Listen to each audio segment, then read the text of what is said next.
Alors on va prendre une autre fonction pour donner un autre exemple encore par rapport au signe.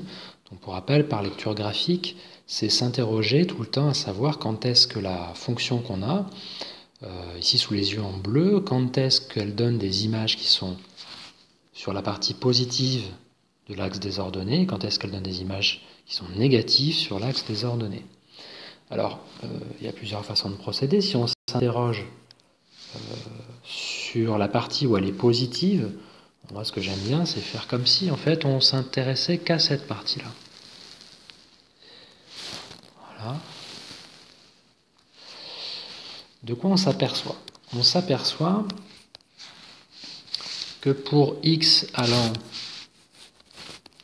de moins 10 jusqu'à ici, alors je ne vous ai pas donné de valeur, alors on va mettre moins 3 ici on va mettre plus 2, ici on va mettre 7.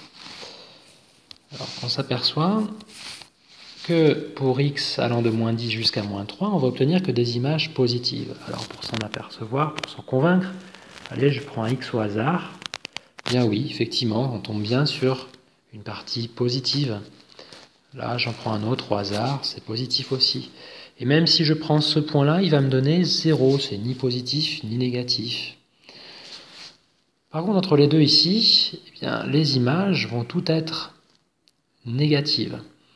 Donc, finalement, la partie positive ne va reprendre qu'ici. On voit bien en fait que la fonction, effectivement, sa représentation en tout cas, elle est au-dessus de l'axe des abscisses. Et on remarque qu'à chaque fois qu'elle est au-dessus de l'axe des abscisses, eh bien on a une image qui va être positive. Donc on peut prendre encore une fois une image au hasard, effectivement c'est bien le cas. Donc on pourrait le noter, tiens, directement ici, ce qui s'est passé. En fait, on remarque que pour x appartient à... Alors on est parti d'où? De moins 10 jusqu'à moins 3.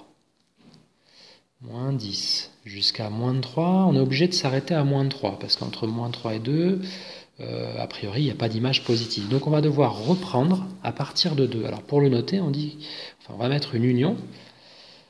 Donc c'est l'union, en fait, les solutions pour lesquelles les x ont des images positives, c'est l'union, en fait, de tous les x qui sont entre moins 10 et moins 3, et ceux qui sont entre 2 et 7.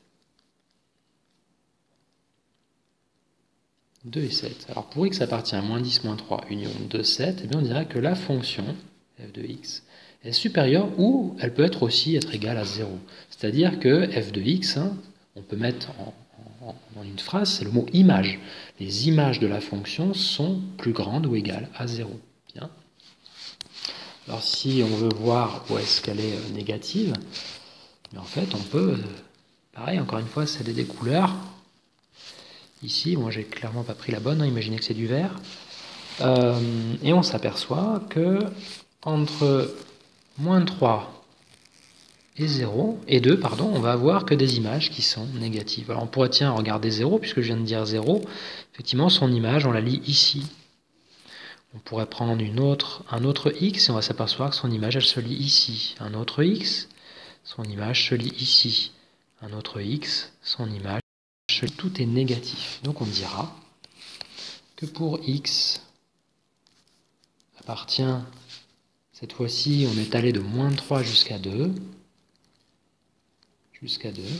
eh bien,